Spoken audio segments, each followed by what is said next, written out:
Welcome my dear students. আজকে তোমাদের আবার দশম শ্রেণীর পঞ্চম অধ্যায় বিকল্প চিন্তা উদ্যোগ বৈশিষ্ট্য পর্যালোচনা থেকে আজকে তোমাদের পড়াবো ছাপা বইয়ের সঙ্গে শিক্ষা বিস্তারের সম্বন্ধ। ছাপা বই অর্থাৎ তোমরা যে বইগুলো পড়ছো বর্তমানে সেগুলো প্রিন্টিং প্রেসে ছাপা। তোমরা জানো না হয়তো প্রাচীন কাল থেকে শুরু করে একেবারে আধুনিক যুগের আগে আমাদের বাংলায় বা ভারতবর্ষে বা পৃথিবীর বিভিন্ন জায়গাতে ছাপা প্রিন্টিং প্রেস আবিষ্কার হওয়ার আগে এবং পরে শিক্ষা বিস্তারের ক্ষেত্রে কি প্রভাব পড়েছে ছাপা বইয়ের সেই সম্পর্কে তোমাদেরকে বোঝাবো। ছাপা বই অর্থাৎ আমাদের বাংলা তথা ভারতবর্ষে ছাপাখানা আবিষ্কারের ফলে শিক্ষা বিস্তারের ক্ষেত্রে একটা ব্যাপক আলোড়ন সৃষ্টি হয়েছে। যতক্ষণ পর্যন্ত ছাপাখানা আমাদের বাংলা ভারতবর্ষে চালু হয়নি ততক্ষণ পর্যন্ত শিক্ষা শুধুমাত্র উচ্চবিত্ত শ্রেণীর মানুষের কাছেই সীমাবদ্ধ ছিল। উচ্চবিত্ত শ্রেণীর মানুষের কাছে কিন্তু সীমাবদ্ধ ছিল, সর্বশ্রেণীর মানুষের কাছে কিন্তু এই তোমার শিক্ষা বা জ্ঞানার্জন বা জ্ঞান আহরণ করা সম্ভব হয়নি। কারণ তখন কার যুগে সেভাবে বই তো ছিল না। তার জন্য আমরা ছাপা বই এবং শিক্ষার কি সম্বন্ধ সে সম্বন্ধে একটা উক্তি পড়ব। রেভারেন্স জেমস লং সাহেব তিনি বলছেন, মুদ্রণ এবং শিক্ষার সম্পর্ক শিব ও শক্তির মতো। মুদ্রণ ও শিক্ষার সম্পর্ক শিব এবং শক্তির মতো। হিন্দু ধর্ম মতে সমস্ত শক্তির উৎস হচ্ছে শিব। তাহলে শিব মানে শক্তি, শক্তি মানে শিব। তাহলে শিক্ষার সঙ্গে মুদ্রণের যে সম্পর্কটা, অর্থাৎ শিক্ষা মানে মুদ্রণ, মুদ্রণ মানে শিক্ষা, শিক্ষার সঙ্গে মুদ্রণের সম্পর্ক শিব ও শক্তির মতো, এটা তিনি বলেছেন। তাহলে এই যে আমরা দেখলাম যে আমাদের বাংলাতে কি হলো না, তোমার পর্তুগিজদের হাত ধরে ভারতবর্ষে মুদ্রণ যন্ত্র আসলো, ধর্মীয় উদ্দেশ্যে তারা ফেরা শুরু করলো। পরবর্তীকালে আমরা দেখেছি James Augustus Hicky, Andrews, Panchanan Karmakar, Charles Wilkins বা এই সমস্ত ব্যক্তিরা আমাদের এখানে মুদ্রণ যন্ত্র প্রবর্তন চালু করলেন। তাহলে এই যে চালু হলো, সে চালু হওয়ার ফলে কি হচ্ছে, চালু হওয়ার ফলে একটা ব্যাপক পরিবর্তন হচ্ছে শিক্ষা এবং জ্ঞান অর্জনের ক্ষেত্রে। সেটা কি হচ্ছে না, ছাপা বইয়ের বাজার। প্রথমত আমরা দেখব যে ছাপা বই হওয়ার আগে কিন্তু কি হচ্ছে, ছাপা বই যখন হলো তখন আমরা দেখতে পাচ্ছি ছাপা বইয়ের ফলে মানুষ শিক্ষার্থীরা অনেক সহজেই বই পেয়ে গেল। বই এবং বই পেলে কি হবে, বই পেল, সংবাদপত্র পেল, বইয়ের মাধ্যমে পাঠ্য বই, সে পাঠ্য বই পড়ে তারা বিভিন্ন রকম লেখকের বই পাঠ করে জ্ঞান অর্জন করলো। এছাড়া বিভিন্ন সংবাদপত্র, সেই সংবাদপত্রগুলো কিন্তু প্রকাশিত হয়েছে, যার ফলে বিভিন্ন স্থানে খবর কিন্তু তারা খুব সহজেই পেয়ে যেত। তাহলে এই যে ছাপা বই, সেই ছাপা বইয়ের একটা অন্যতম, ছাপা বইয়ের ক্ষেত্রে একটা বড় ভূমিকা পালন করেছিল আমাদের সেই সময় কলকাতায় যে সমস্ত ছাপাখানা সে সময় তৈরি হয় তার মধ্যে একটা বড় ভূমিকা পালন করেছিল, সেটা হচ্ছে তোমার Kolkata Christian trust and school book society আর ভার্নাকুলার লিটারারি সোসাইটি। এছাড়া আমরা দেখব স্কুল বুক সোসাইটি, তিনটি সংস্থা। স্কুল বুক সোসাইটি 1817 খ্রিস্টাব্দে প্রতিষ্ঠিত হয়েছিল, ডেভিড করেছিলেন। এছাড়া দেখলাম আমরা সেটা হচ্ছে ক্যালকাটা খ্রিস্টান trust and school book society, একটাই নাম ক্যালকাটা, তোমার ক্যালকাটা খ্রিস্টান trust and school book society. এছাড়া তোমার আছে ভার্নাকুলার লিটারারি সোসাইটি। এই সোসাইটিগুলো বিভিন্ন রকম ছাপাখানা করে তারা কিন্তু বিভিন্ন রকম ভাবে ব্যাপক উদ্যোগ গ্রহণ করেছিল। এরপরে আমরা দেখব যে আমাদের এই যে ছাপাখানা, সেই ছাপাখানার ক্ষেত্রে শ্রীরামপুর মিশনারি এবং শ্রীরামপুর ছাপাখানাটা বড় অবদান রয়েছে, তাই না? ছাপাখানার যে গুরুত্বগুলো সেটা আমরা দেখব যে শ্রীরামপুর ছাপাখানা, সেই শ্রীরামপুর ছাপাখানা থেকে কিন্তু ব্যাপক উদ্যোগ 1800 খ্রিস্টাব্দে শ্রীরামপুর প্রতিষ্ঠিত হয় এবং সেখানে ছাপাখানা প্রতিষ্ঠিত হয়েছিল। সেখানে কিন্তু কি হচ্ছে, দেশের শিক্ষা প্রসারের একটা ভীষণ ভীষণ সুবিধা হচ্ছে। কি হচ্ছে, এশিয়া তথা ভারতের সর্বকালীন এই ছাপাখানা থেকে কি হচ্ছে, বাংলা সহ বিভিন্ন ভাষায় এরকম বিভিন্ন রকম পত্র পত্রিকা প্রকাশিত হচ্ছে।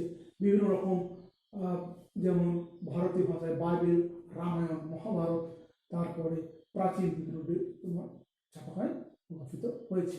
এছাড়া আমরা এখানে দেখব রাজরাজ বসু, রাম বসু, রাজা প্রতাপাদিত্য চরিত্র, তারপরে লিপিমালা, মৃত্যুঞ্জয় বিদ্যালঙ্করের পত্রিক সিংহাসন, হিতোপদেশ, প্রবোধচন্দ্রিকা, তারপরে বেদান্ত চন্দ্রিকা, রাজাবলী প্রমুখ এখান থেকে কিন্তু হচ্ছে। অর্থাৎ এই যে মিশন থেকে কিন্তু হলো শ্রীরামপুর ছাপাখানা থেকে কি কি হচ্ছে, একটা আমি লিখে দিই। 1 নম্বর হচ্ছে তোমার সেটা হলো মৃত্যুঞ্জয় রাম বসু রাজা প্রতাপাদিত্য চরিত্র, খুব ব্যাপক একটা মানে তোমার ব্যাপক জিনিস। তারপরে রয়েছে লিপিমালা। এছাড়া দেখবো আমরা মৃত্যুঞ্জয় বিদ্যালঙ্করের 32 সিংহাসন তিনি করেছেন। এছাড়া হিতোপদেশ করেছেন, লিখেছেন। এছাড়া প্রবোধ চন্দ্রিকা প্রকাশিত হয়েছে, বেদান্ত চরিত্র প্রকাশিত হয়েছে, রাজাবলী প্রকাশিত হয়েছে। আবার চণ্ডী মুন্সির তোতা ইতিহাস প্রভৃতি এখান থেকেই প্রকাশিত হয়েছে, তাই না, এখান থেকে প্রকাশিত হলো। এছাড়া আমরা দেখবো যে উইলিয়াম কেরি, তিনি ছিলেন ফোর্ট উইলিয়াম কলেজের বাংলা অধ্যাপক। তার সময় ওই শিক্ষা প্রতিষ্ঠান থেকেও কিন্তু বিভিন্ন রকম ছাপাখানা বই পাওয়া যেত, ঠিক আছে, এগুলো পাওয়া গেছে। এছাড়া আমরা দেখবো বাংলায় কি হচ্ছে, রামায়ণ হয়েছে, মহাভারত হয়েছে, ভারতচন্দ্রের অন্নদা মঙ্গল শুধুমাত্র পাঠ্যপুস্তক হিসাবেই নয়, বাংলার ঘরে ঘরে ছড়িয়ে পড়ত। পাঠ্যপুস্তক হিসেবে আমরা দেখি পাঠ্যপুস্তক রয়েছে। এছাড়া আমরা দেখবো লর্ড ওয়েলেসলি, তিনি কি করেছিলেন না, টিপু সুলতান, তোমার নাম শুনেছো টিপু সুলতান, সে টিপু সুলতানকে চতুর্থ ইঙ্গ মহীশূর যুদ্ধে পরাজিত করার পর টিপু সুলতানের কাছে অনেকগুলো বই ছিল। সেই বইগুলো কিন্তু কি করলেন, তিনি নষ্ট করেননি। তিনি কি করেছিলেন, লর্ড ওয়েলেসলি বুঝেছিলেন যে উৎকৃষ্ট গ্রন্থাগার ছাড়া কখনোই কলেজীয় শিক্ষা সম্পন্ন হতে পারে না।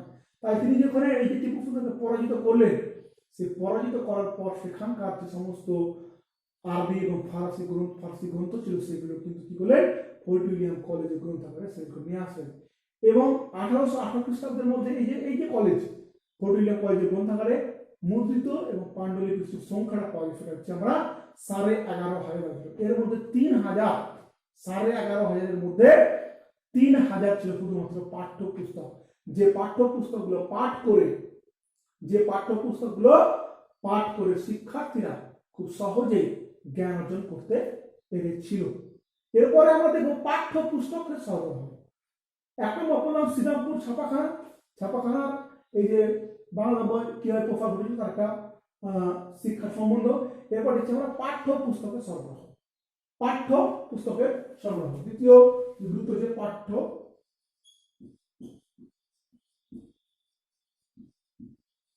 পুস্তকের সরবরাহ। পাঠ্যপুস্তক ছাড়া অবশ্যই কোনোভাবেই কিন্তু শিক্ষা দেওয়া সম্ভব নয়, এটা বাস্তব কথা। পাঠ্যপুস্তক ছাড়া কিন্তু করা যাবে না, পাঠ্যপুস্তক লাগবে। শিক্ষার্থী যতই শিক্ষক পড়ান, সেই পড়ানোটার পর তাকে পাঠ্যপুস্তক পড়াতেই হবে, তবেই সেই শিক্ষার্থীর পূর্ণাঙ্গ শিক্ষা অর্জন সম্ভব হবে। পাঠ্যপুস্তকের ক্ষেত্রে ছাপাখানাগুলি কিন্তু বড় ভূমিকা পালন করেছিল। কি করেছিল না, এই ছাপাখানাগুলো থেকে শিক্ষার্থীদের সাধ্য মতো সহজে যাতে পাঠ্যপুস্তক ছাপানো যায় তার জন্য কি করা হয়েছিল, 1817 খ্রিস্টাব্দে কি হয়েছিল না, ক্যালকাটা স্কুল বুক সোসাইটি প্রতিষ্ঠিত হয়েছিল।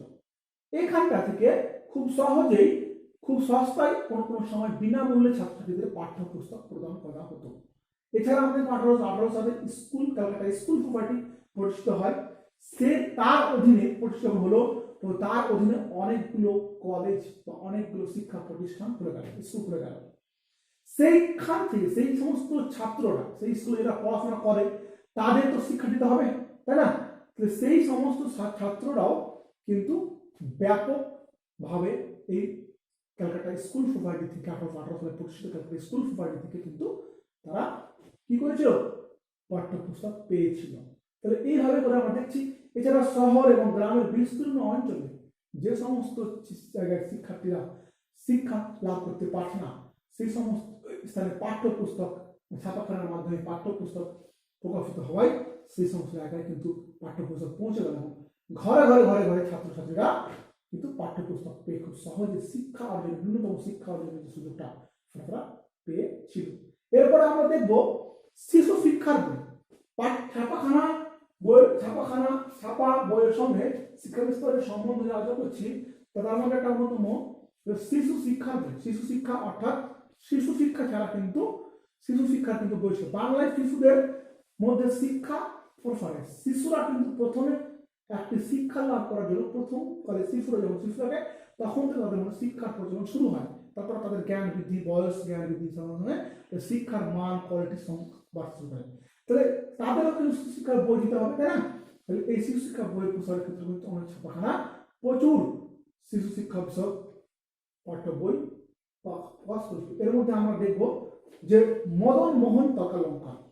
মদন মোহন তর্কালঙ্কার কি করেছেন? শিশু শিক্ষা বলে একটা বই ছাপিয়েছেন মদন মোহন তর্কালঙ্কার। তোমার নাম রাখবে মদন মোহন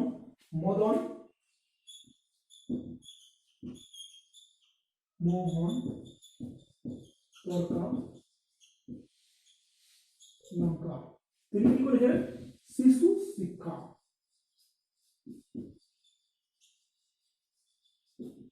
নামক শিশুদের জন্য পাঠ্য বই করেছেন। এছাড়া আমাদের বিশ্ববিদ্যালয় স্থাপত্য তিনি কি করেছিলেন? বর্ণ পরিচয়। ঈশ্বরচন্দ্র বিদ্যাসাগর কি করেছিলেন? বর্ণ পরিচয় তিনি প্রকাশ করেছিলেন, তাই না? এছাড়া আমরা দেখতে পাবো যে রামসুন্দর বসাক উনি কি করেছিলেন না বাল্য শিক্ষা নামক শিশুদের জন্য বই প্রকাশ করেছিলেন। তাহলে এই যে বইগুলো, সেই বইগুলো থেকে কিন্তু আমরা দেখতে পাচ্ছি যে শিশুদের পাঠ্য জ্ঞান দেওয়ার একটা উদ্যোগ গ্রহণ করা হয়েছে। এবং আমরা দেখব যে বিদ্যাসাগর রচিত যে বর্ণ পরিচয়, তার জীবনরসাতে কত দেখো প্রকাশ করেছে। তার জীবনরসাতে 152টি সংস্করণ, 152টি সংস্করণ এডিশন, 152টি সংস্করণ বা এডিশন প্রকাশিত হয়েছে। 152টি সংস্করণ বা এডিশন প্রকাশিত হয়েছে।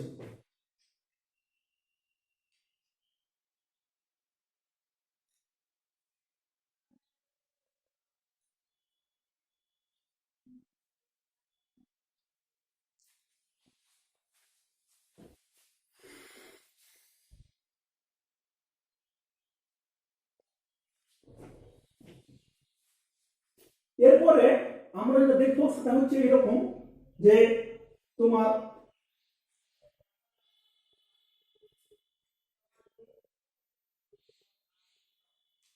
কি ব্যাপার হচ্ছে না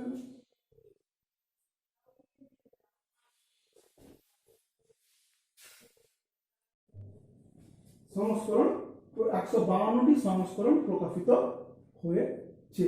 তাহলে একজন মানুষের পক্ষে এই যে বইটা সেটা আমি দেখতে পেলাম অলরেডি, এবং টোটাল কি হচ্ছে না 35 লাখেরও বেশি কিন্তু তোমার এই বর্ণ পরিচয় নামক সিস্টেম করে গ্রন্থটি প্রকাশিত হয়েছে। 1869 থেকে 1880 খ্রিস্টাব্দের মধ্যে 12 বছরের মধ্যে কিন্তু 41 লক্ষ বেশি শিক্ষার বই কিন্তু ছাপানো হয়েছে। একটা পরিসংখ্যান আমরা দিলাম। তাহলে এইভাবে কিন্তু আমরা দেখতে পাচ্ছি যে ছাপা বই, সেই ছাপা বইয়ের ফলে শিক্ষা অর্জনের একটা সুযোগ এসেছে। এছাড়া সেই সময় কি হচ্ছে ইতিহাস, ভূগোল, দর্শন, গণিত, এছাড়া সমাজ বিজ্ঞানের বিভিন্ন শাখা নিয়ে কিন্তু বিভিন্ন রকম বই প্রকাশিত হয়েছে। তাহলে এই যে সমস্ত বইগুলো প্রকাশিত হলো, সেই বইগুলো কিন্তু কি করছে? জ্ঞান অর্জনের ক্ষেত্রে একটু সহযোগিতা করছে। এছাড়া অন্যান্য পাঠ্য বই যেমন আছে, অন্যান্য পাঠ্য বইয়ের মধ্যে আমরা দেখতে পাবো যে তোমার ঈশ্বরচন্দ্র বিদ্যাসাগরের বেতাল পঞ্চবিংশতি, বোধোদয়, তারপরে তোমার কথামালা, শকুন্তলা, সীতার বনবাস। এছাড়া আমাদের রবীন্দ্রনাথ ঠাকুর তিনিও কিন্তু বেশ কিছু লিখেছেন, যেমন তিনি শ্রীসাহিত্য লিখেছেন, নাট্যসাহিত্য লিখেছেন, তিনি প্রবন্ধ, উপন্যাস সমস্ত কিছু লিখেছেন। এই সমস্ত কিছু থেকে আমরা ক্লিয়ার পাবো যে আমরা দেখতে পাবো যে রবীন্দ্রনাথ ঠাকুর কি লিখেছেন না, ডাকঘর, রক্তকরবী, বিসর্জন, ঘরে বাইরে, শেফের কবিতা, নৌকাডুবি, গোরা, এই যে সমস্ত গুলো লিখলেন খুব সুন্দরভাবে, কিন্তু এগুলো আমাদের শিক্ষা দিয়ে বা শিক্ষা বিস্তারের ক্ষেত্রে এবং জ্ঞান বিস্তারের ক্ষেত্রে একটা বড় ভূমিকা পালন করেছে। এছাড়া আমরা পাবো তোমার গোবিন্দ প্রসাদ দাস রচিত ব্যাকরণ সার। গোবিন্দ প্রসাদ দাস তিনি লিখছেন ব্যাকরণ সার। এছাড়া প্রাণলাল চক্রবর্তী লিখছেন অঙ্কবোধ। কেদারেশ্বর চক্রবর্তী লিখছেন বাংলার ইতিহাস। কেদারেশ্বর তোমার চক্রবর্তী লিখছেন তোমার বাংলার ইতিহাস।